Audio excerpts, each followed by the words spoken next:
हिंदुस्तान में नई संसद क्या बना है और उसका उद्घाटन को लेकर मोदी और भाजपा के लिए जी का जंजाल साबित हो रहा है।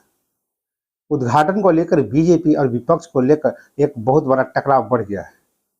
जहां करीब विपक्ष के 19 पार्टियां इस प्रधानमंत्री का उद्घाटन विरोध कर रही है, लेकिन वहीं एक राहत की खबर है कि 17 पार्टी बीजेपी का सपोर्ट भी कर रही है, जिसमें तेलुगु देशम टीडीपी, बीजेडी और बीएसपी है। और इसी को लेकर अमित शाह ने एक रैली को संबोधित करते हुए कहा कि प्रधानमंत्री का अपमान का बदला 2024 में देश जरूर लेगा। और दूसरा जो खबर चर्चा होगा कि क्या बिहार मॉडल को विपक्ष अपनाएगा और क्या है उसका प्लान जो 475 सीटों पर बीजेपी को करेगा प्रभावित। विपक्ष लोकसभा चुनाव 2024 के लिए क्या रणनीति बना रहे हैं, आज हम उस पर भी चर्चा करेंगे। सबसे पहले नमस्कार। न्यूज इंडिया के गुड मॉर्निंग शो में एक बार फिर आपका स्वागत है और मैं आपके साथ बीपी। कल केंद्रीय गृह मंत्री अमित शाह ने गुरुवार को कहा कि कांग्रेस और अन्य विपक्षी दलों जो 28 मई को नए संसद भवन के उद्घाटन समारोह का बहिष्कार करने की योजना बना रहे हैं, उन्हें 2024 के आम सभा चुनावों में प्रधानमंत्री और जनादेश का अपमान करने की कीमत चुकानी होगी। अगले साल होने वाले लोकसभा चुनावों के बाद नरेंद्र मोदी की लगातार तीसरी बार प्रधानमंत्री बनने का जिक्र करते हुए शाह ने दावा किया कि विपक्षी कांग्रेस लोकसभा में अपनी मौजूदा सीटें भी नहीं बचा पाएगी। तृणमूल कांग्रेस, राष्ट्रवादी कांग्रेस, जनता दल यूनाइटेड, समाजवादी पार्टी और आम आदमी पार्टी समेत कांग्रेस 19 दलों ने यह कहते उद्घाटन समारोह में शामिल नहीं होने का फैसला किया कि नए भवन का उद्घाटन राष्ट्रपति द्रौपदी मुर्मू द्वारा किया जाना चाहिए, न कि प्रधानमंत्री। विपक्षी पार्टियों पर निशाना साधते हुए शाह ने कहा यह एक लोकतंत्र है और भारत के लोगों ने नरेंद्र मोदी को पीएम बनने के लिए वोट दिया है, लेकिन कांग्रेस पार्टी और उसका शाही परिवार 9 साल बाद भी प्रधानमंत्री को स्वीकार करने के लिए तैयार नहीं है। वे प्रधानमंत्री को संसद में बोलने की अनुमति तक नहीं देते हैं और जब बोलना चाहते हैं या किसी कार्यक्रम में भाग लेते हैं तो उस कार्यक्रम का बहिष्कार करने के लिए उत्सुक रहता है। शाह ने गुरुवार को गुवाहाटी में एक सार्वजनिक सभा में भाग लेते हुए कहा, नरेंद्र मोदी अगले साल 300 से अधिक सीटों के साथ फिर से भारत के प्रधानमंत्री बनेंगे। कांग्रेस ने विपक्षी पार्टी का दर्जा खो दिया है और लोकसभा में अपनी मौजूदा सीटों की संख्या को भी सुरक्षित नहीं कर पाएगी। उन्होंने कहा, कांग्रेस का नकारात्मक रवैया है। प्रधानमंत्री 28 मई को नए संसद भवन का उद्घाटन करेंगे, लेकिन कांग्रेस यह बहाना बनाकर इसका बहिष्कार कर राजनीति कर रही है कि राष्ट्रपति को इसका उद्घाटन करना चाहिए। असम सरकार की नौकरियों के लिए सफल उम्मीदवारों को 44,703 नियुक्ति पत्र औपचारिक रूप से वितरित करने के बाद यहां एक जनसभा को संबोधित करते हुए भाजपा के वरिष्ठ नेता ने यह आरोप लगाया कि कांग्रेस का रवैया नकारात्मक है। उन्होंने कांग्रेस पर नए संसद भवन के निर्धारित उद्घाटन का बहिष्कार करके राजनीति करने का भी आरोप लगाया है।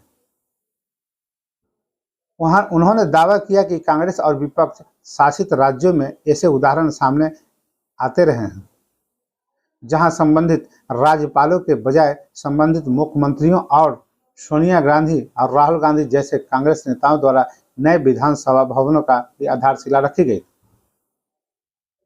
शाह ने कहा, कांग्रेसी प्रधानमंत्री को संसद के अंदर बोलने की अनुमति नहीं देते। भारतीय लोगों ने मोदी को बोलने के लिए जनादेश दिया है। प्रधानमंत्री का सम्मान नहीं करना लोगों के जनादेश का अपमान करने जैसा है। शाह ने कहा कि भारत के 1.3 बिलियन से अधिक 66 लाख लोग देख रहे हैं कि कांग्रेस क्या कर रही है और अगले साल लोकसभा चुनाव में जब आप लोगों का जनादेश लेकर जाएंगे तो आपको 2019 की तुलना में कम सीटें मिलेगी और मोदी जी को 300 से अधिक सीटें जीतकर फिर पीएम बनेंगे।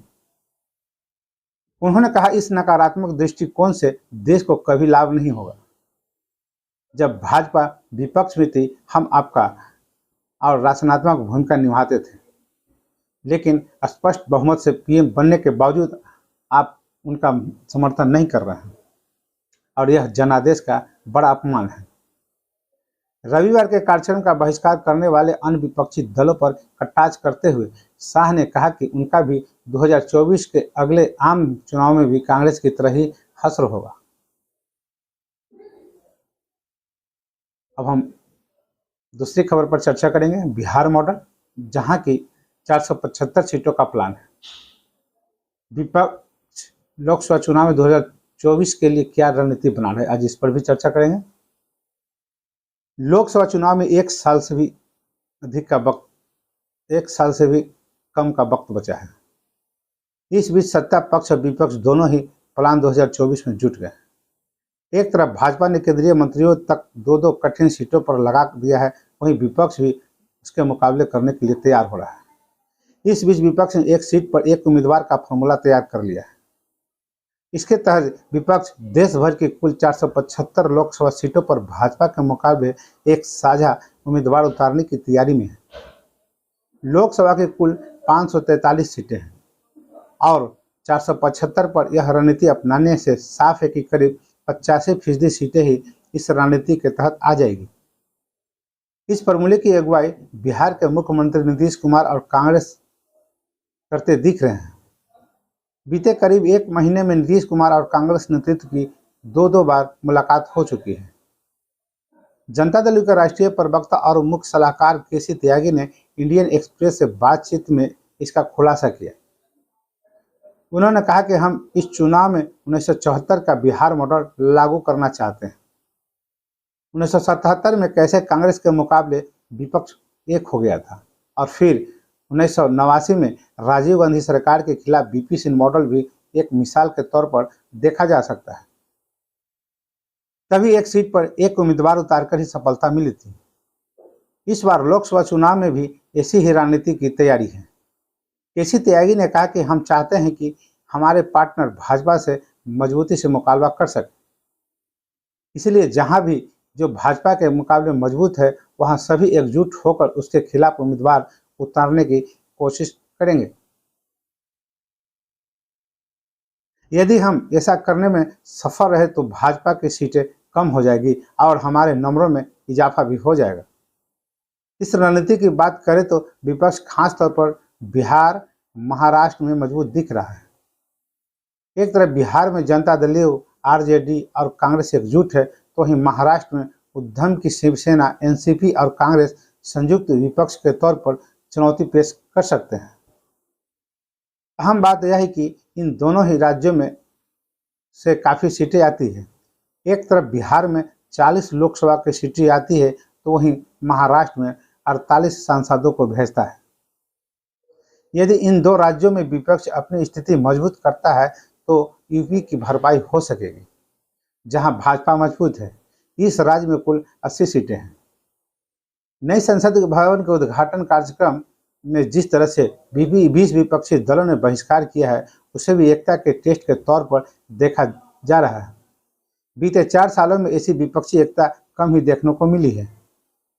एक तरफ विपक्ष ने 475 सीटों पर मुकाबले का खाका तैयार कर लिया है, वहीं बसपा जैसे दल रणनीति पर पानी भी फेर सकता है। दरअसल बसपा अब तक विपक्षी एकता में उस तरह शामिल नहीं हुई है जैसे कांग्रेस, सपा, आरजेडी और जनता दल साथ है।